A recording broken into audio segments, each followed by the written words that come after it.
The following program is intended for mature audiences.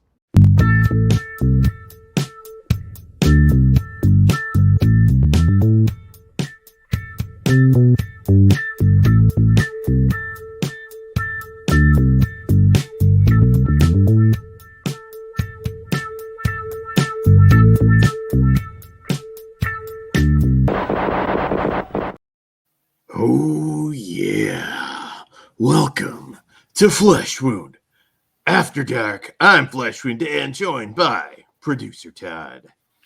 Good evening. Good evening, Todd. So, we're here tonight to talk two sex comedies, a double feature part of the Late Night Classics Volume 1 line. Todd, you going to show it? I am. Going to whip it out? There's on this side of the screen today. There you go. There you go. Yes, Virgin High and Hot Under the Collar. Right there. I inspected it, Dan. We're fine. Sweet. Yes, I always get nervous with from Culture Shock releasing. Yes, and available on vinegarsyndrome.com. Yes, you can get it there. And it's got a disc of movies and a disc of extras too. Yes. Oh.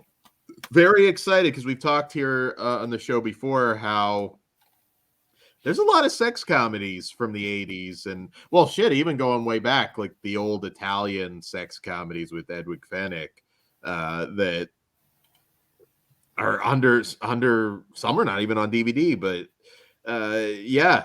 So more of this on Blu-ray, please. We will support you. It's something that brings back a lot of warm and fuzzy feelings. I know we had Virgin High on USA Up All Night, and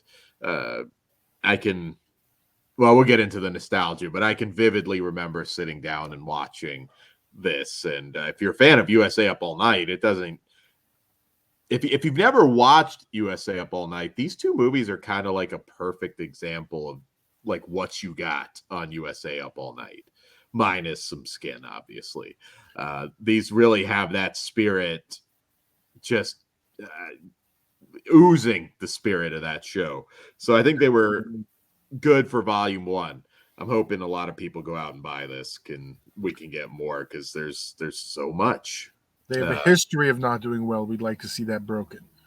Yes. Assault of the Party Nerds. I'd say that's, Heavy Petting Detective. Did Assault of the Party Nerds ever get a DVD? It did. That's a double feature. That's what I thought. Yeah. From Tempe? No, it wasn't Tempe. Yeah, I couldn't remember. But yeah, I normally am good with that. Yeah, that did. But we're going to talk a little bit about them today, review the films here. So Virgin High is our first film from 1991, and director and star Richard Gabai. And in this one, Jerry Kaminsky is a normal guy with normal desires, but he gets into more than the normal amount of trouble. After keeping his date Christy out too late one night, her parents send her off to Catholic school. Ooh. Jerry isn't one to shy away from a challenge, so he impersonates a priest to get into Virgin High and back into Christy's good graces, and maybe more.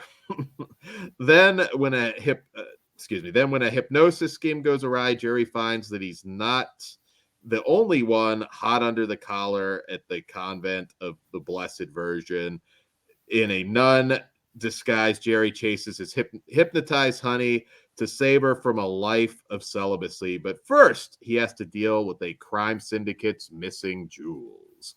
All right, so that's kind of a synopsis for both. But we'll talk Virgin High first. So, Todd, Virgin High, of course, like I always kind of remembered this vividly because like Burt Ward was in it.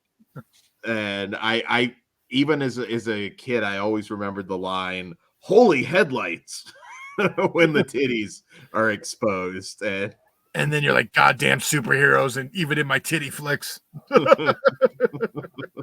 And you have like Robin from Batman's Robin, who is like playing like a BDSM submissive to his wife in the movie, which I just thought was fucking hilarious at the time. He's probably still the definitive like live action Robin. I mean, does anyone give a shit about Chris O'Donnell? I was gonna say Chris O'Donnell doesn't get talked about much at all. I barely remember he was a Robin. Was he Clooney's Robin or Val Kilmer's? I don't remember. Both. Was he really? Yeah, Batman Forever and then Batman and Robin. Yeah. They got Schumacher. I'm good. Yeah. Never got that spin-off. Comic movies are bad now.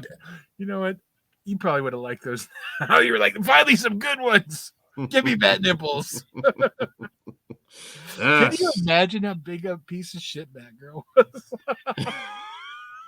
It had to be bad. I was like, yeah, guys, let's just not. I still want to see it for Keaton, but at least I got my fix. So there you go. So yes. Now, like, these kind of follow the typical sex comedy formula. Actually, I would say Richard Goodbye and some of his friends in these movies are probably bigger pieces of shit than your normal sex comedies. Like, I don't really feel like anybody learns anything at the end of the day in these movies. But there's a lesson to be learned. Well, sex comedies always kind of, not always, but oftentimes at the end, it's like, okay, I realize I was kind of a dick. I got to get the girl back. This kind of like foregoes that. It's like, yeah, no, we're pieces of shit still, and we didn't learn a thing. I'm okay with that, but sometimes you got to be true to life in art. There you go. So we kind of open with Jerry's frustrated that his girlfriend hasn't put out after 3 dates. I mean, come on. Does she know the rules? And he gets her home late. Her parents, including Burt Ward, are pissed, and this isn't helped by the fact that Christy, played by Tracy Dawley, accidentally exposes her titties to her parents, and I think the line at that point might have been holy handfuls. Could be wrong. I'd have to go back and look. And so she's forced into a Catholic school. So Todd, Virgin High, did you first see it on USA Up All Night, or did you rent it first? I did not watch USA Up All Night because I could just go to the video store and see the titties that cut out. I kind of would have thought, Gilbert and I pop it on once in a while, but me watching the movies were low because I could just watch them uncut. Well, I was aware too. But I didn't say you weren't aware, but I just didn't. I was a grown up. I could go rent the movie. I mean, I didn't have to, you know what I mean?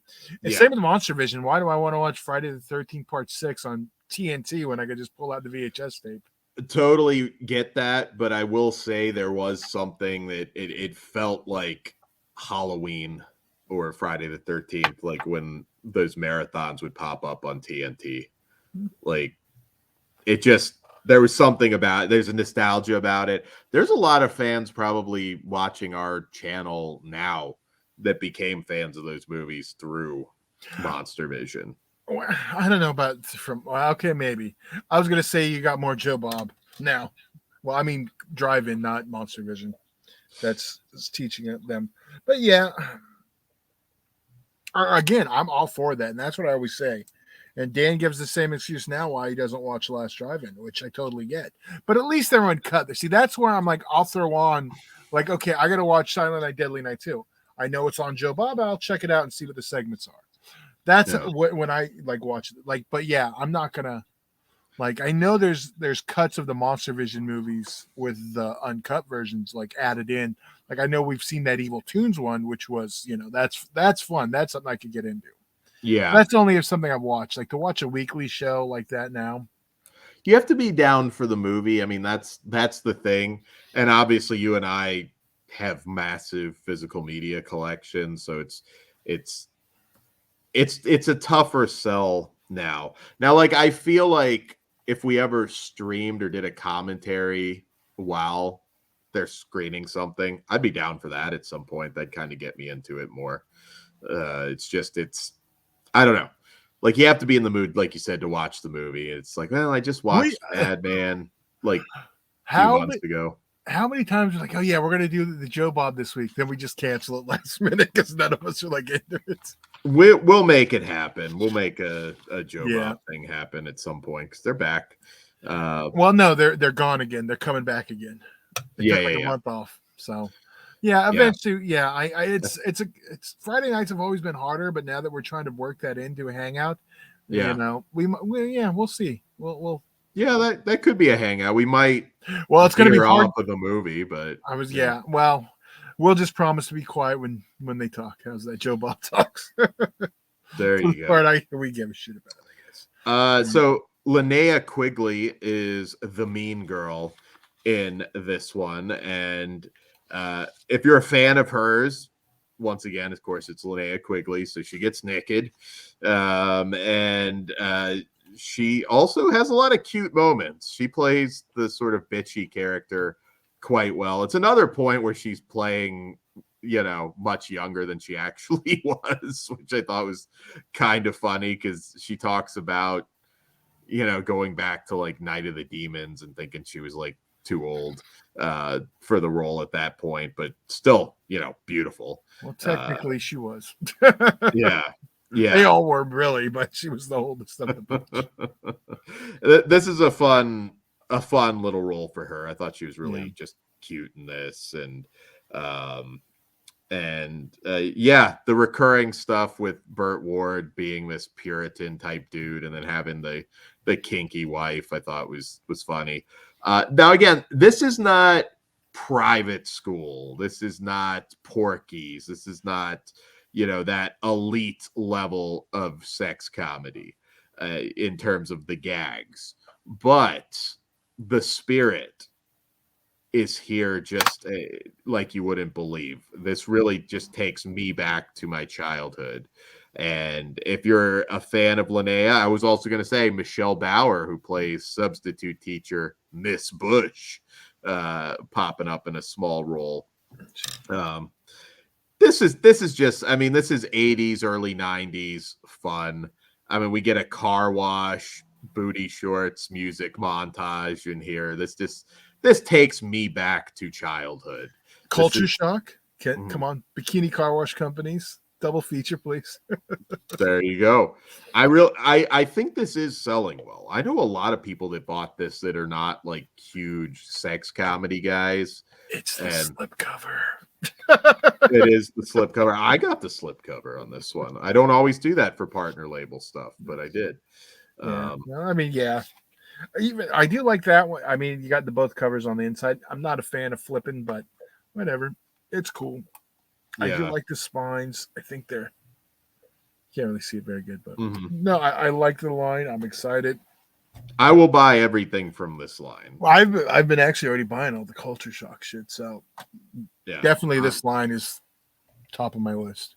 I'm doing my part because once again, we all want to travel back in time these days to a simpler time, and like I said, there's a lot of different films like this you can grab and take us back. So I'm excited. I really had a blast with this movie, and I think maybe my favorite line was next time I think I'll dress as a gynecologist.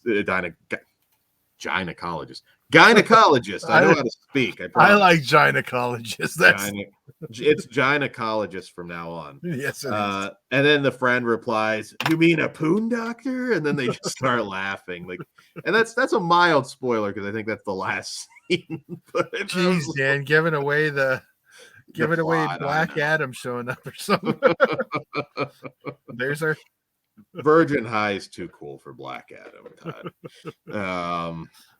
But yeah, no, just the whole thing, the whole gimmick here, I thought was hilarious. And if you're a fan of any of the actresses or actor in here, I think you'll have a good time with it as well.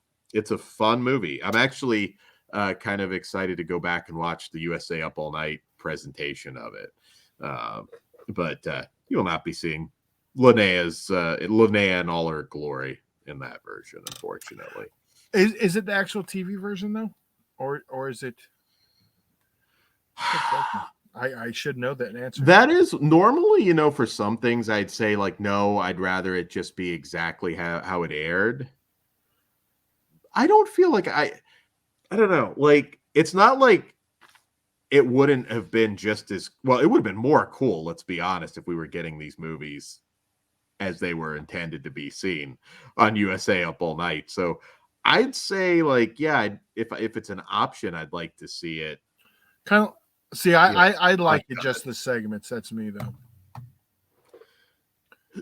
Yeah, I get that. Well, I don't mean just. Well, no, I'd like that option too, but I mean just the segments with the uncut video. Yeah. No, I get that.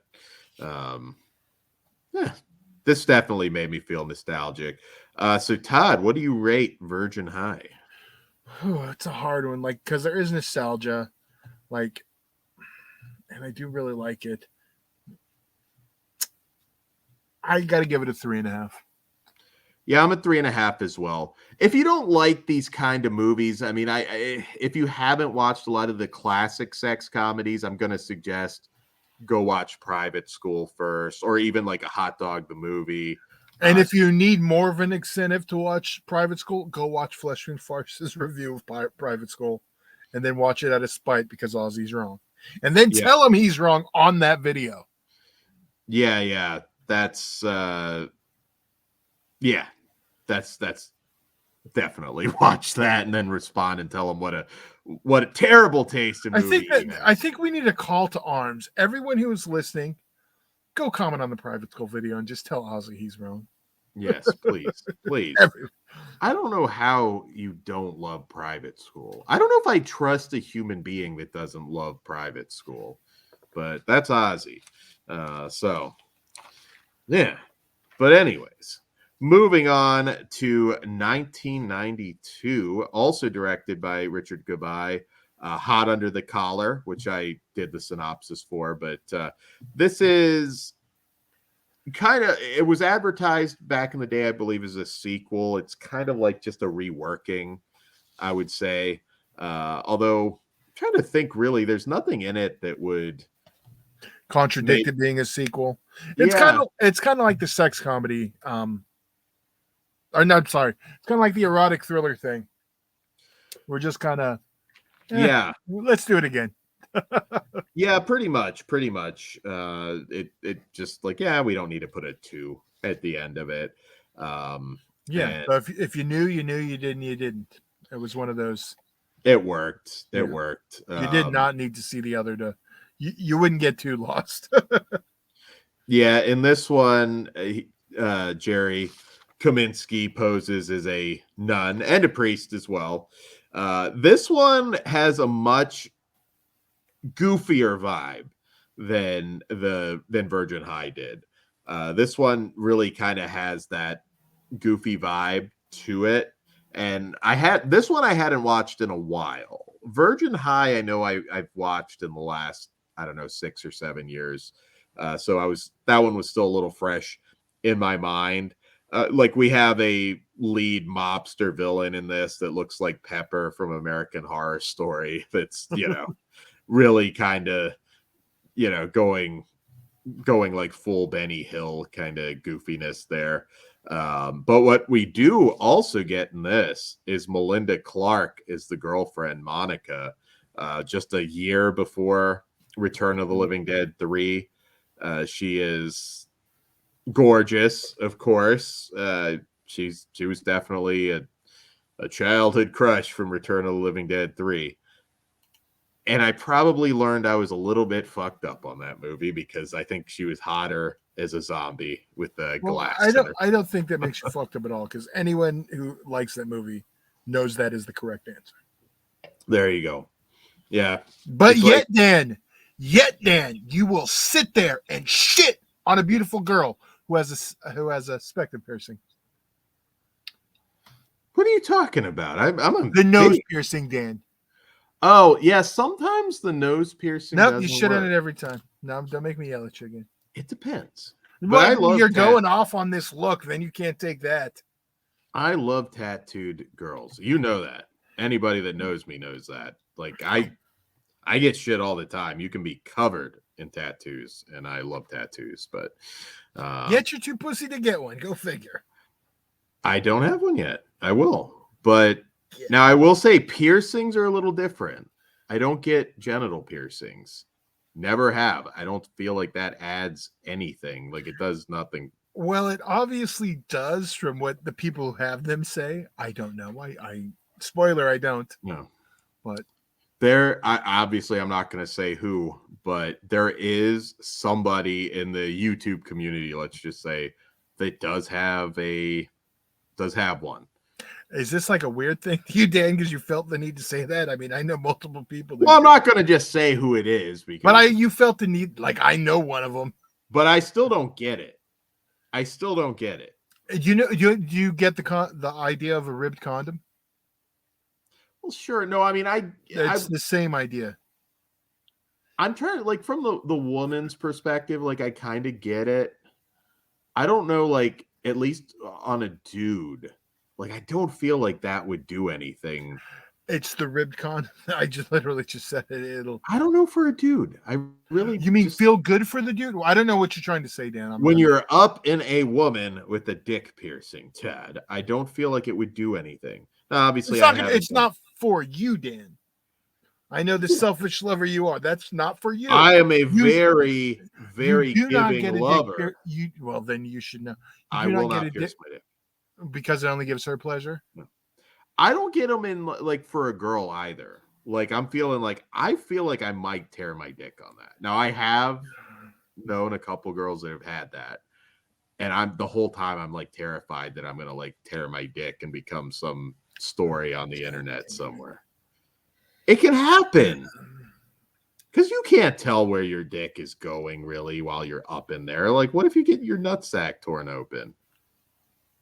Is she got a fucking barbell with spikes, Dan? What the fuck is going on? It could get if you're really vigorous. Body piercings do not have like things poking out of them. Like they don't have like clasps. You Google it. I know there have been tears because of genital piercings. So I'm just going to say there's been fucking tears on just I'm not. You're just so I'm just saying it's scary to me. Okay. I value my dick. Thank you, Ted. But anyway, you don't value the woman's pleasure. I do. I'm a giving lover. I'm not putting a bolt. But you're not that. Dick.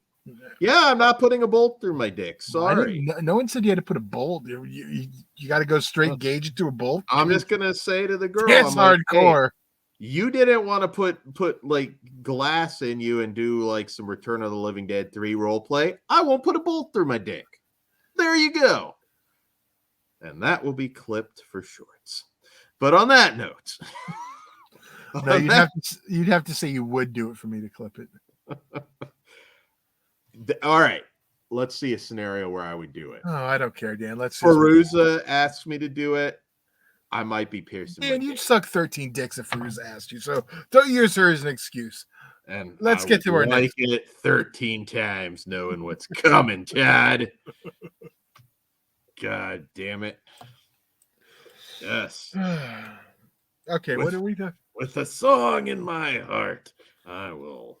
Yes. Anyways, hot under the collar. So yeah, Melinda Clarke is Monica. You could see the star power there. Like this is obviously a B movie sex comedy, and you could still see the star power in Melinda Clarke in this one. I'll be honest, this one took a little bit to grow on me because I'd kind of forgotten in the beginning. I'm just like, oh man, this one's a little more goofy. It's not as good as the first one. It is. This one feels like it was tailored specifically for like an up all night. It does. Yeah, it really does. but there's a lot of funny lines. I mean, excuse me, sister, I had beans for breakfast. Like it still has that sort of goofy charm to it. This one's not. It's not going to make you bust a gut once again. Like it's not one of those ones that. It's not a great entry level sex comedy. Nonetheless, I enjoy it quite a bit. I thought one of the funnier scenes for me is when he's doing the fake sermon and he's got them like doing the twist and playing musical chairs in the sermon. I thought that was really funny. It also kind of really does go the private school route where they're posing as nuns. Yeah. A lot of stuff obviously you wouldn't be seeing now at this point. Melinda Clark's absolutely adorable, and I think she raises this movie up several notches. It does kind of do a lot of winks and nod to the camera when Melinda Clark talks about her sex fantasy, and it's like, I think about Menahem Golan. Like I thought that was funny. Doesn't everyone?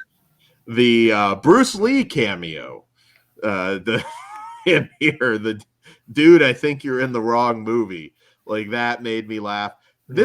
This is more charming than Bust a Gut laughing, laugh out loud funny, and I'm okay with that because once again, I still have a blast with this one, and we do get another small Burt Ward role as the Pope in this, so it's got that too. But yeah, Todd, like I think this is a great Blu-ray in general. We get these two movies, and it does its job of taking you back to that early 90s run of sex comedies. Again, not the golden kind of era, which we kind of get back to that by the end of the 90s. We kind of get that other like big run of big screen sex comedies at that point. But yeah, and another home video wave that followed. Yes. Sex comedies kind of come in waves. I don't know. I want to hold out hope that we can still get it again, but not anytime soon. I keep telling you, it's right on the cusp of turning. They only take it so long. The young people, it happened in the 90s. It happened in the 70s. Or 60s. I remember both. It just keeps happening where you have this super conservative nonsense, and then all of a sudden, fucking. It's a weird thing though now because it's not really like the conservative problem now. It's kind of more the other way. They won't. They're not cool about dudes just trying to get pussy as a storyline. And to me, that's like a funny setup because we can all relate to that. So it has nothing to do with it's just the studios. If the studios make one, they're going to shut the fuck up. That's the thing. Like if someone like a Universal puts money into it, I think right now you'd have a lot of bitching. I don't think it's dead, but I just think it's dead in the moment. It's going to take a little bit because I think if you put out American Pie right now, people are going to lose their fucking shit. They're talking about the next one. You know what? I think they'll make another American Pie, but do you really want it? No, but I'll watch it. It's one of those things. It's like fucking back in the fucking 80s, we get our Dukes of Hazzard TV movie and watch old ass John Woo back into. And like, it's not great, but it's like, okay, I'm cool. I mean, I know we're also would be dealing with characters in their 40s now, and I think there's a story to tell, like from my age and my perspective, and that's what they've done. I know we're totally on a different movie. They've like, as they've grown with them, they've changed. So now it wouldn't be the same sex comedy it was when they were, kids. It's a different movie now. It's grown. It's evolved. I mean, it's still supposed to be a raunchy comedy, but it's not going to be the same. I still feel though like Stifler's got to be Stifler. Yeah. Like there's just certain things. Like I said, if you really just tried to make American Pie today, people like. Again, I don't think it's the majority of people, Like, I think most normal people will go watch it and laugh their fucking asses off and have a blast. But the studios always bow down to the whiners. The illegal filming is not going to get past any. Yeah, that's not passing anything. There's no way that illegally filming Nadia getting nude and streaming it on the internet. The whole that. Well, also now, Dan, you have to look back on that, and that's like kind of. But once again, like you look at American Pie, and obviously there's still the lesson learned at the end of it. No, we can still laugh at how stupid these. They never learned their lesson about streaming that, though. That's like it happened. Whatever, Nadia don't give a shit. There's no lesson learned about that, Dan. I'm sorry. But the tables were also kind of turned. I mean, again, I repeat this probably every sex comedy show we do. I am not saying it is right to stick your dick through a hole in a shower into the women's locker room, but it is still funny as shit in Porky's. Of course, you don't do it in real life, but it's funny as fuck in the movie. And when she grabs it, yes, that's comedy gold. So that's how it's funny when a fat lady grabs your dick. I'm gonna cancel that now too. It's funny, like it's a funny scene, Tad. It's a funny scene, and he learned, don't do it. You might get a bolt through the dick. I do not. Big fucking. You might think that those are. Pee-wee didn't learn a goddamn thing in that movie. Really? Have you not seen Porky's 2? Well, I wasn't saying. Have you not seen Porky's 3? Hell, have you not seen the college years? Pee-wee does not learn. But it may not be sexy ladies on the other end. It could be Big F and Joe, and he's going to put a bolt through your dick. So there's that. We didn't rate Hot Under the Collar. I give it 3. I still like it a lot, but it's a step below Virgin High. Yeah, I'm actually the same on a 3 also. If you love Melinda Clarke, though, once again, you kind of have to see it. Yeah, like you really do, and it's a great Blu-ray, and I do hope we get more of this. I think we will. I know. It seems like this is selling fairly well. I know a lot of people that bought it, so yes. I believe the slipcover sold out. So yeah, so you might want to get on it. I don't know how limited this is going to be as far as the standard release. Standard release is technically, however long normally the license is. Yeah. The other one is sold out. Well, they have 311 in stock as of this recording. Okay. But that just means they're going to have to reprint. Wait, hold on. Okay, yeah. So the 2000 they did 2000 slipcovers. So they've at least sold 2000. I don't know how many of the other ones they had in there. Oh, awesome. That's awesome. Yeah. So guys, thanks for listening. We will have more sex comedy themed shows. There's a lot we want to do, and stay tuned for some more erotic thriller shows that we have coming up shortly. And also patreon.com/fleshwoundfeatures. It all starts at just $1, and we give you a lot of cool shit on there, so check that out as well. And that's all I got. Good night. Good night. Stay sexy.